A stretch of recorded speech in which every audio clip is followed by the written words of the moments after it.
오늘 말씀은 요한복음 강해 7장 40절로 44절 옥토와 길가라는 말씀으로 나누고자 합니다.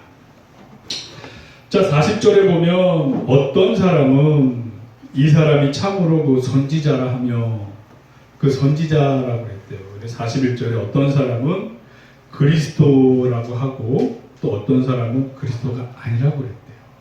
자, 그러니까 이제 세 부류로 나눌 수 있어요. 예수님을 그 선지자로 보는 사람, 그리스도를 보는 사람, 그리스도가 아니라고 보는 사람. 근데 이건 사실 두 부류로 나눌 수 있어요. 그 선지자나 그리스도는 같은 의미예요. 그리고 그리스도가 아니라고 보는 이제 두 부류로 나눌 수 있는데, 그 선지자가 의미하는 것은 신명기의 말씀이에요. 모세에 빗댄 말씀인데, 신명기 18장 15절에 내 하나님 여호와께서 너희 가운데 내 형제 중에서 너를 위하여 나와 같은 선지자 하나를 일으키시리니 너희는 그의 말을 들을지니라. 그러니까 모세와 같은 선지자를 일으킨다. 즉 이분이 예수 그리스도라고. 모세가 뭐였어요? 왕이자 선지자자 제사장이었죠. 이런 역할을 한 사람은 그 이후에 예수 그리스도잖아요. 네. 그래서 그 선지자라 하는 사람들은 모세와 같은 선지자다. 그리고 또 그리스도라 하는 사람은 하나님의 아들 그리스도다. 기름 부음 받은 자다. 그러니까 이 두 부류는 같은 부류예요, 사실상. 자, 그래서 니고데모의 경우는 선지자라는 생각을 했어요. 그 선지자까지는 아니더라도 하나님이 아니고서는 이렇게 행할 수 없다고 얘기를 하면서 선지자의 반열로 예수 그리스도를 봤어요. 선지자의 반열로. 그리고 그리스도를 보는 관점에서 가장 확실한 것은 베드로의 고백이 있어요. 베드로의 고백. 마태복음 16장 12절로 19절 이르시되 너희는 나를 누구라 하느냐. 시몬 베드로가 대답하여 이르되 주는 그리스도시요 살아계신 하나님의 아들이시니이다. 아멘. 그러니까 이제 베드로는 명확하게 예수님이 그리스도이심을 고백을 했어요. 그랬더니 이제 예수께서 대답하여 이르되 바요나 시몬아, 바는 누구누구의 아들, 요나의 아들. 요나는 또 그 요한의 줄임말이에요. 그러니까 요한의 아들 시몬아, 내가 복이 있도다. 이를 내게 알게 하니는 혈육이 아니요 하늘에 계신 내 아버지시니라. 또 내가 내게 이르노니 너는 베드로라. 내가 이 반석 위에 내 교회를 세우리니 음부의 권세가 이기지 못하리라. 아멘. 이 반석은 이 베드로의 고백이에요. 주는 그리스도시요 살아계신 하나님의 아들이십니다. 라는 이 자체가 반석이 되는 거예요. 이 개념 위에 교회가 이제 세워지는 거예요. 그래서 어떤 교회든지 건강한 교회는 주는 그리스도시요 살아계신 하나님의 아들이심을 선포할 수밖에 없어요. 그게 되지 않으면 그거는 교회가 아닌 거예요.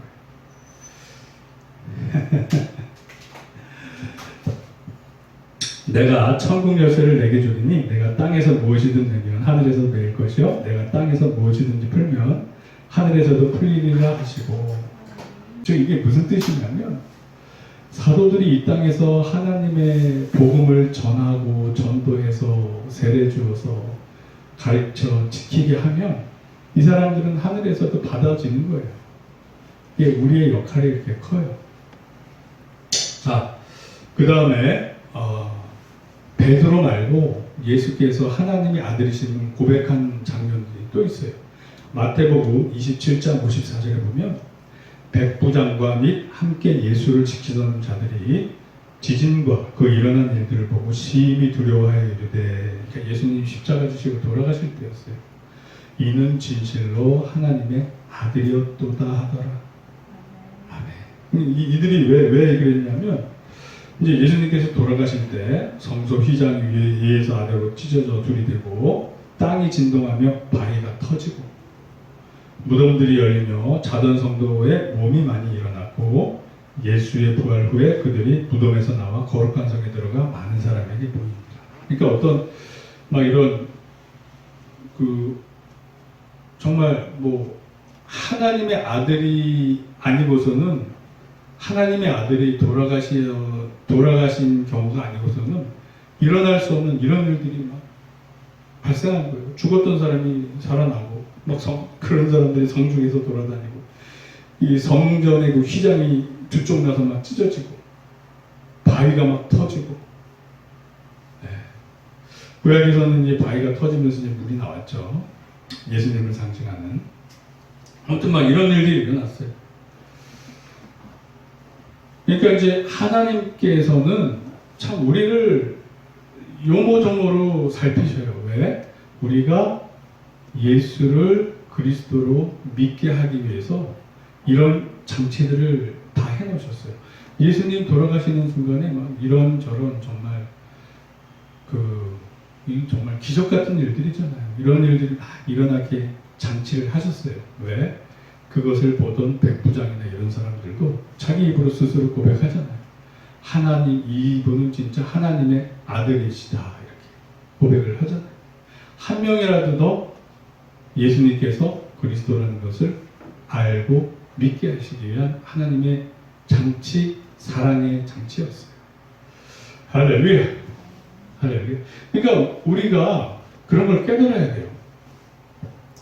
그러니까 제가 어제 이제 우리 싱크머 회원이었던 목사님하고 이제 식사를 같이 했어요. 근데 이제 그분이 그래요. 그분이 요즘 들어서 은혜를 깨닫는다는 거예요. 옛날에는 그게 감사한 건지 몰랐는데 감사한 게 뭔지 알겠다는 거예요. 이분이 사업 원래 뭐 학원을 했어요. 뭐 영어 학원 같은 거 하다가 제가 가봤더니 크게 막 방도 막 되게 많고 한 전층을 다 썼는데 코로나 때문에 망해서 사업 망해서 접고 어디 지하에 조그맣게 방 얻어서 교회처럼 거기서 예배도 드리고 작곡도 하고 그렇게 해요. 그러니까 세상 관점에서 보면 완전 쫄딱 망한 거예요. 근데 자기는 이제 감사할 줄 알게 됐다는 거예요. 이제는 오히려 그런 어떤 하나님의 인도하심과 연단 속에서 감사할 수 있게 됐다는 거예요. 그리고 이 상태에서도 자기를 먹이시고 입히신대요. 그러니까 그러면서 우리 교회에 헌금을 하겠대요. 헌금을 받았어요. 그분이 원래 그랬어요. 전에 우리 싱크모 회원으로 몇 년 전에 이렇게 계속 올 때는 그냥 하나님 저 빚 좀 갚게 해주세요. 저 돈 좀 잘 벌게 해주세요. 그러면서 그때도 신학을 하고 있었다고 그래요. 그때는 막 돈에 묶여 있었어요. 사람이 막 하나님 제발 저 제 빚 갚아줄 수 있는 여자 좀 만나게 해주세요. 저 빚 갚아줄 수 있는 여자 만났으면 좋겠어요. 막 그랬어요 진짜. 그러니까 막 돈에 묶여서 막 눌렸어요. 근데 오히려 사업체 다 망하고 빚도 많이 남아있고 한 반은 갚았대요. 하나님 은혜로 갚았대요. 그래서 지금 뭐 특별한 이 소득도 없고 근데 하나님의 은혜로 막 채워준대요. 근데 지금은 돈에 묶이지 않고 감사할 수 있게 됐대요. 그리고 우리 교회 이제 뭐 헌금 했잖아요. 그래서 이제 그러더래요. 이제 자기 상황이 어려우니까 처음에 얼마 헌금해야겠다 딱 마음 먹고 오다가 이거 다 해야 되나? 아까운 생각도 좀 든대요. 하지만 아니야. 그래도 하나님이 주신 그 마음 그대로 다 해야지. 그렇게 나름대로 영적 전쟁을 하면서 그 순종의 길을 가고 있더라. 순종의 길. 그러니까 이분은 그러니까 오히려 망하면서 돈에서 놓이게 됐어요. 이것도 하나님의 은혜인 거예요. 그러니까 모든 일이 항상 착착착 잘 돼 나간다고 그게 항상 우리한테 축복일 수도 있지만 축복이 아닐 수도 있고. 아멘. 그래서 지금 환경이 좀 어려우신 분들이 있어요. 근데 그걸 통해서 내가 하나님의 뜻을 더 분별하고 그분이 나에게 더 원하시는 길로 한 걸음 한 걸음 더 나아가게 됐을 때 그게 더 축복이라고 보여줘요. 아멘. 할렐루야. 그래 저도 이제 우리 또 성도님들 중에 막 요새 환난과 고난 속에 있는 분이 있는데 저도 그런 비슷한 환난과 고난을 바로 얼마 전에 겪어봤기 때문에 그 심정을 잘 알아요. 그렇지만 그게 저도 위기가 기회였어요. 제가 저를 돌아봤을 때 자칫 잘못하면 제 인생이 그냥 끝날 수 있는 상황이었어도 자칫 잘못하면 그 모함에 의해서 제 인생이 끝날 수도 있었어요. 근데 그럼에도 불구하고 인간적으로는 살짝 이거 잘못되면 이거 큰일인데 불안하기도 했지만 딱 주님 앞에 기도하고 이렇게 맡겨놓으면 그냥 나에게 맡기라 하고 맡기고 제가 신경을 안 썼어요. 그러니까 하나님이 맡기라 하셨으니 나는 더 이상 신경 안 써. 그러면 그냥 나는 자유로운 거예요. 그 사건으로부터 자유로운 거예요. 경찰서에서 뭐 와서 조사 좀 하겠다, 뭐 몇 번 왔다 갔다 하고, 뭐 연락 오고, 뭐 저거 할 때, 순간순간 잠깐 덜컹하긴 하지만, 아니, 하나님이 맡기라 했으니 난 그냥 맡겨. 하나님이 맡기라 했으니까 난 그냥 맡겨. 그런 시간을 보내면서 전혀 흔들리지 않았어요. 그러니까 제가 뒤돌아서 봤을 때, 야, 내가 이 정도 수준까지 올라왔었단 말이야, 벌써. 아니, 자칫 잘못하면 인생이 끝나는 건데, 주의 종을 접어야 될 상황까지 갈 수도 있는 건데 자칫 잘못하면 그러다가 매스컴이라도 한번 잘못하면 이거는 뭐 완전 사회에서 매장당하는 건데 그럼에도 불구하고 너무 저는 평안했어요. 왜? 하나님이 맡기라고 그랬고 책임져 주신다는 마음을 주셨기 때문에 그래서 우리 성도님들도 이제 기도하시고 하나님께서 이제 책임져 주신다 그러시면 네, 아멘. 그냥 맡기시고 가셔요. 제가 이렇게 요새 막 고통받는 우리 성도님이 있어서 이렇게 보니까 하나님이 개입해서 이렇게 만져주시고 계시는 게 또 보이더라고요. 그래서 그리고 제가 또 기도할 때마다 그래서 제 마음에도 그냥 나에게 맡겨라. 막 이런 걸 주셨어요. 그래서 어떻게 이렇게 되든 저렇게 되든 잘 풀리겠구나 이런 마음 계속 있었어요. 그래서 승리하시기 바랍니다. 위기가 기회가 될 줄로 믿습니다. 아멘. 할렐루야.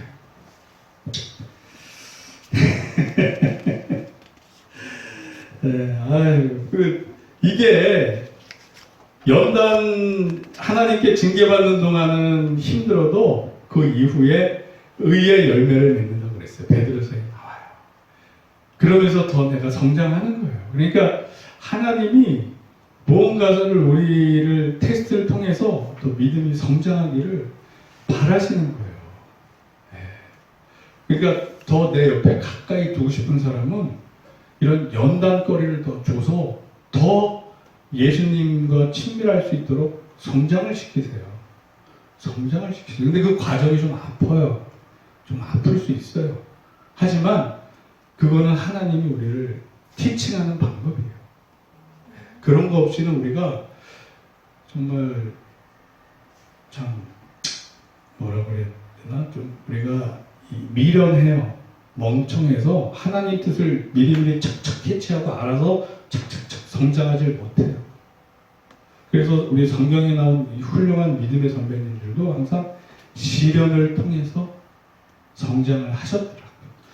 네, 우리 인간은 어쩔 수가 없나 봐요. 어쩔 수가 없나 봐요. 네, 다 승리할 줄 믿습니다. 아멘. 자, 근데 이제 여기서 막 주장을 했어요. 그리스도가 아니다. 막 주장하는 사람들이 있어요. 근데 이들이 주장한 근거는 잘못된 근거였어요. 제가 읽어드릴게요. 그리스도가 어찌 갈릴리에서 나오겠느냐. 성경에 이르기를 그리스도는 다윗의 씨로 또 다윗이 살던 마을 베들레헴에서 나오리라 하지 아니하였느냐.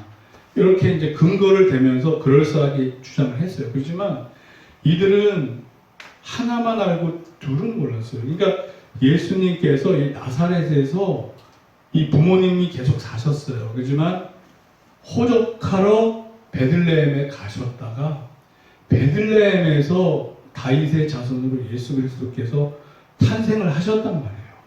그러니까 이거를 몰랐던 거예요. 그냥 나사렛에서만 쭉 사는 걸로 알고서 자기는 이웃이니까 그래서 소문들을 아니까 막 무시한 거예요. 제대로 알지도 못하면서 막 무시를 했어요. 근데 그렇지 않았잖아요.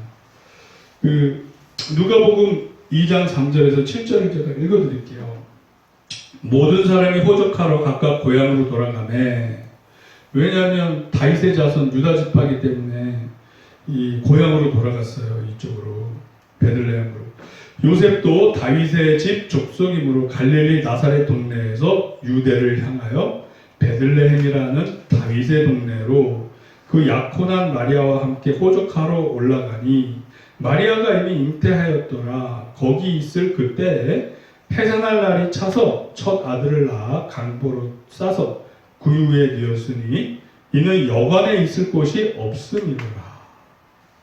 그러니까 자기네들은 진짜 이런 근거를 대면서 이는 그리스도가 아니라고 부정을 했는데 자기네가 잘못 알고 있었던 거예요. 정말 제대로 좀 알아봤으면 예수님은 베들레헴에서 나셨단 말이에요.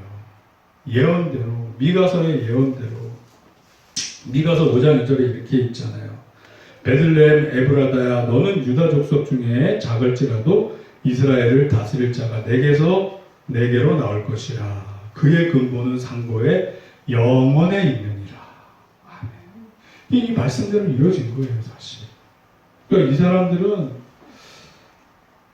좀 더 알아보려고 하지도 않고 너무 섣불리 판단을 했던 것 같아요. 그래서 이런 정말 우리 생명이 걸려있는 이런 것들은 정말 우리가 할 수 있는 한 최대한 좀 알아보고 분별할 때는 그 열매를 보고 그래야 될 것 같아요. 자, 근데 이제 잡고자 하는 자들도 예수께 손을 대지 않았어요. 잡고자 하는 자들도 우리 44절에 보면 저는 그 이유를 몇 가지로 생각해요. 첫째, 아직 때가 아니었다. 그러니까 예수님께서 우리 요한복음에도 때가 아직 아니었다는 말씀이 여러 군데서 나와요. 요한복음 7장 30절에도 그런 말씀이 나와요. 그들이 예수를 잡고자 하나 손을 대가 없었으니 이는 그의 때가 아직 이르지 아니하였으니라. 그러니까 그 때를 분별하는 게 우리 성경에서는 되게 중요한 이슈로 나오고 있어요. 반복적으로 계속 나와요. 그리고 두 번째는 예수님께서도 그 때를 분별하셔서 행동을 하셨어요. 예수님께서도 요한복음 7장 8절에 보면 너희는 명절에 올라가라. 내 때가 아직 차지 못하였으니 나는 이 명절에 아직 올라가지 아니하노라. 그리고 명절이 일주일 동안인데 그 중간에 올라가셨어요. 앞에 며칠은 내버려두고 중간에 올라가셨어요. 근데 그때 당시에 이 유대인 이 지도층에서 그리스도가 어디 있냐고 막 찾아다녔잖아요. 올라오면 잡으려고. 근데 그 때가 아니었단 말이에요.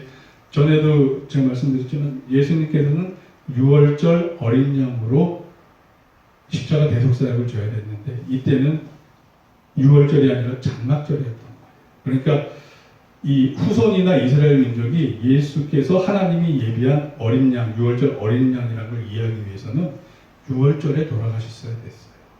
그래서 이때에 잡혀서 돌아가시지 않기 위해서 타이밍을 봐서 중간에 올라가셨어요. 찾다 포기한 다음에 그때 올라가셨어요. 그러니까 이제 이 타이밍을 잘 맞춰야 되는 것 같아요. 그 때를 분별해서 하나님이 우리에게 원하는 때가 있잖아요. 결혼해도 때가 있는 것 같아요. 그때. 저와 우리 모든 우리 교회 집사님들은 합당한 때에 합당하게 복된 가정을 이루는 축복이 있기를 축원합니다. 아멘. 네, 우리 또 혼인할 대상은 있는데 이제 시기를 기다리시는 분도 계시고 아직 만나시지 못한 분도 계시고 저처럼 이미 복된 가정을 이루셔서 잘 살고 계신 분도 계시고 그분은 더 주님께 영광 돌리는 복된 가정을 더 잘 이루시면 되고 할렐루야. 할렐루야입니다. 자, 이 잡고자 하나 예수께 손을 대지 않은 이런 이유 중에 또 하나는 쟁론이 발생했어요. 쟁론. 우리 말씀을 보면 43절에 예수로 말미암아 무리 중에서 쟁론이 되니, 이 쟁론이 된다는 것은 일부는 이는 그리스도다 그리고 일부는 그리스도가 아니다 그리고 이렇게 붙었어요. 그런 상황에서 막 쟁론이 되는 상황에서 그리스도가 아니다 그리고 딱 잡아가려고 하면 그리스도라고 믿는 사람들이 돌을 들어 친단 말이에요. 어떤 반응이 나올지 몰라요. 그러니까 그들의 눈치를 안 볼 수가 없어요. 이게 쟁론이 되기 전에 그냥 잡아갈 수 있잖아요. 근데 이미 쟁론이 됐어요. 이쪽에서는 그 선지자라고 믿고 있어. 이 선지자를 지켜야 돼. 그러면 잡아가려고 그러면 돌을 들어 칠 수 있어요. 그래서 몸을 사리게 돼요. 그러니까 때가 아니었고 하나님도 때를 분별하셨고 거기다 또 쟁론까지 됐어요. 그러니까 이런 이유들이 복합적으로 이루어지게 되는 거예요. 자, 이제 그런 근거 구절이 있어요. 마태복음 21장 45에서 46절을 보면 대제사장들과 바리새인들이 예수의 비유를 듣고 자기들을 가르쳐 말씀하신 줄 알고 잡고자 하나 무리를 무서워하니 이는 그들이 예수를 선지자로 알미었더라. 그러니까 이제 비슷한 상황이에요. 항상 예수님은 이런 이슈를 몰고 다녔잖아요. 어딜 다니든지. 그러니까 여기서도 이렇게 요한복음에서 이 상황에서도 막 쟁론이 일어났었고, 여기서 또 예수님께서 다른 데서 막 비유로 제사장과 막 이런 사람들을 이렇게 너희들 회개하지 않으면 다 지옥 간다 이런 식으로 말씀하실 때 우리한테 하는 거네. 그리고 잡고자 하나 거기에 많은 무리들이 예수님을 그 선지자로 알고 그리스도로 알고 돌을 들어 자기들을 칠 수 있기 때문에 건들지 못했다. 그리고 네 번째 이유는 예수님의 말씀으로 말미암아 마음에 변화를 받은 사람들이 그 무리에서도 생겨났어요. 처음에는 부정적 관점 잡으러 갔다가도 예수님께서 막 이렇게 말씀하시는 걸 듣고 마음에 변화받은 사람들이 생겼어요. 요한복음 7장 45절에서 47절 말씀을 보면 아랫사람들이 대제사장들과 바리새인들에게로 오니 그들이 묻되 어찌하여 잡아오지 아니하였느냐. 아랫사람들이 대답하되 그 사람이 말하는 것처럼 말한 사람은 이때까지 없었나이다. 그러니까 듣다 보니까 이런 식으로 얘기한 사람은 자기가 못 들어봤다는 거예요. 그러니까 이게 말씀에 씨앗이 들어가서 마음을 좀 움직인 거예요. 그러니까 잡으러 왔다가 말씀 듣다 보니까 혹시 이분이 진짜 그리스도시면 어떡하지? 진짜 그리스도일 수도 있겠네? 이렇게 마음이 변화받은 거예요. 그러니까 잡으러 갔다가 그냥 온 거예요. 아유, 괜히 진짜 우리가 하나님의 뜻에 반대로 행하면 안 되지.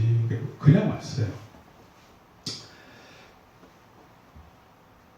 바리새인들이 대답하되 너희도 미혹되었느냐? 할렐루야. 미혹이 아니죠. 미혹이 아니라 감동을 받은 거죠. 성령님에 의해 감동을 받은 거죠. 하나님의 역사에 내 마음에 변화가 일어났던 거죠. 할렐루야. 자, 그래서 이제 이 시점에서 오늘 읽은 이 시점에서 제가 씨 뿌리는 비유를 좀 적용을 하려고 해요. 씨 뿌리는 비유. 씨 뿌리는 비유는 이제 네 가지가 있어요. 길가, 또 돌짝밭, 떨기나무, 그리고 옥토, 좋은 땅. 길가에 씨가 뿌려졌을 때 새들이 와서 바로 먹었대요. 근데 예수님이 이걸 어떻게 해설해 주시냐면 말씀을 받되 사탄이 와서 또는 마귀가 와서 또는 악한 자가 와서 마테마가 누가에서 각각 말은 틀리지만 동일한 뜻이에요.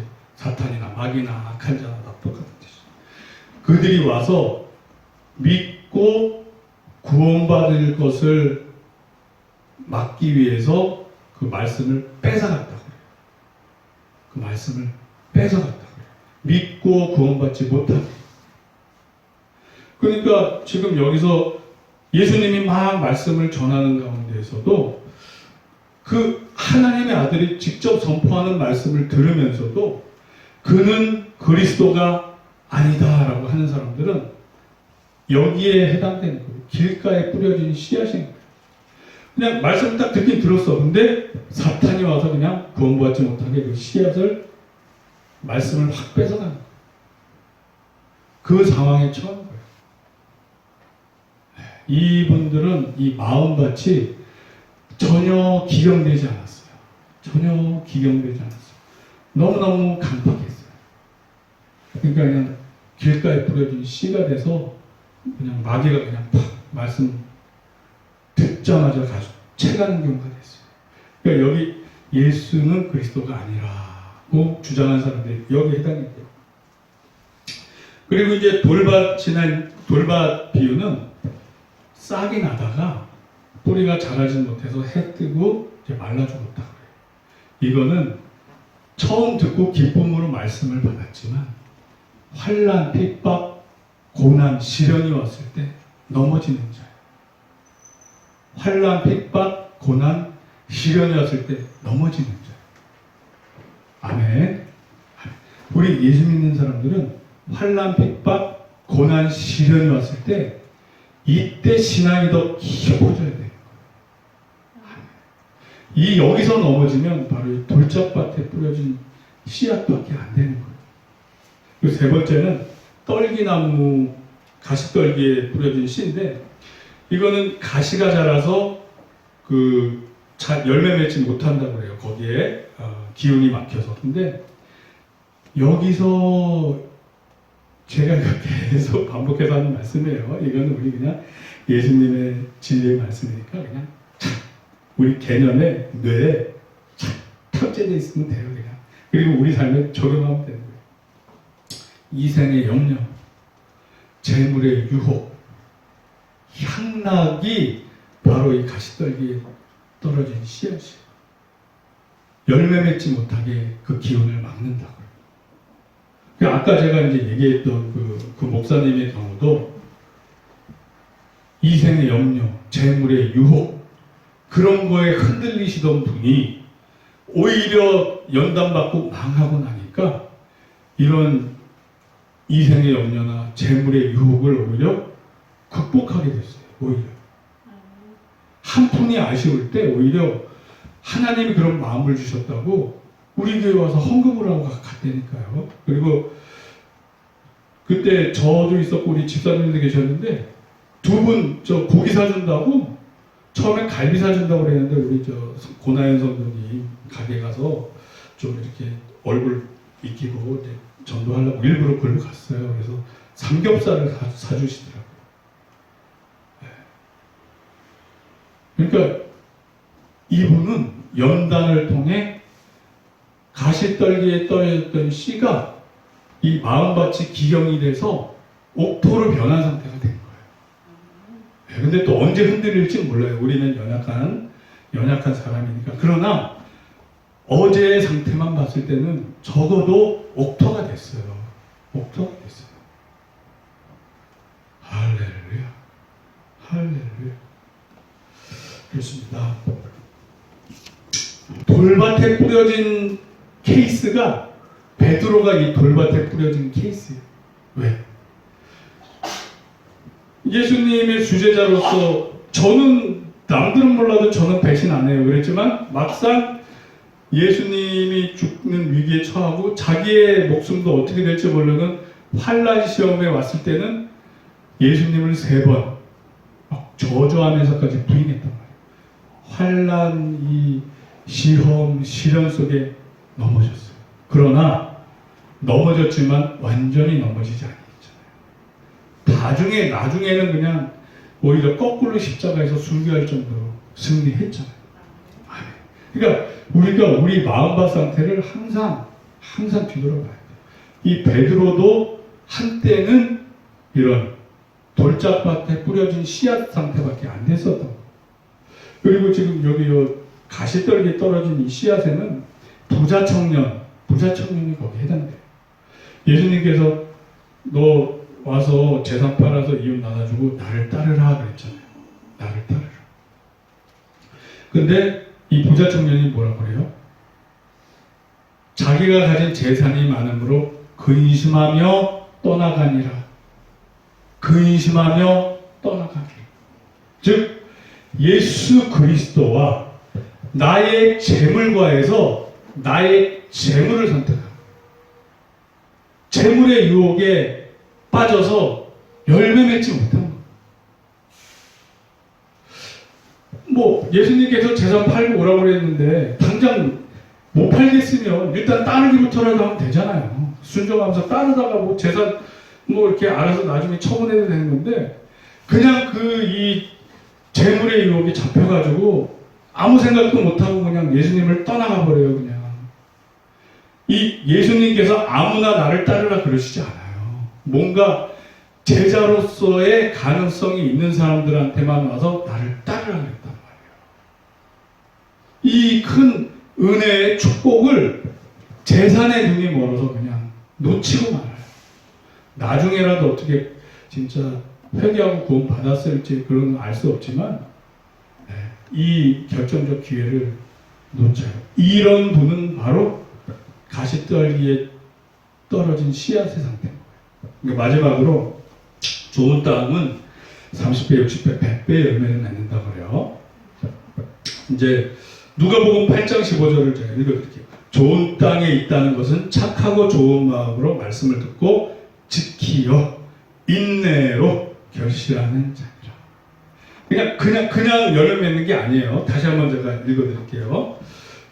착하고 좋은 마음으로.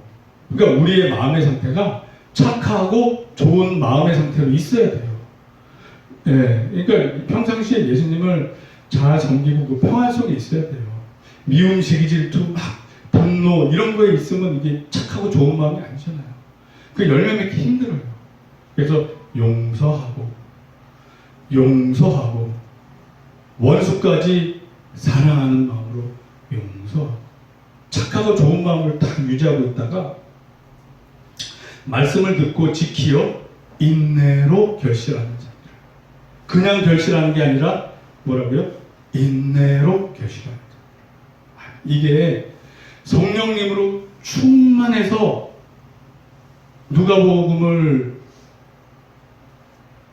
누가복음이 지어졌잖아요. 누가에 의해서. 즉 성령님 하나님의 삼위 중에 한 분이 우리에게 주신 말씀이에요. 성경의 원 저자는 성령님이시니까 하나님의 뜻이 이거예요. 열매가 그냥 막 맺히는 게 아니라 인내로. 자, 우리 같이 입을 벌려 따라하겠습니다. 시작. 인내로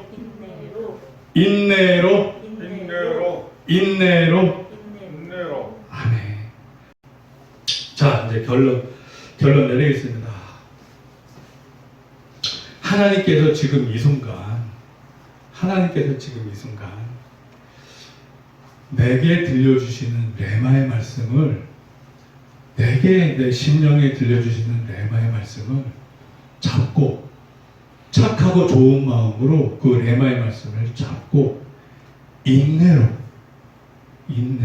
결실하는, 그래서 세상 속에서 빛과 소금으로 하나님 영광 돌리는 저와 우리 신명교의 모든 지체님들 되기를 축원하고 축복합니다. 아멘.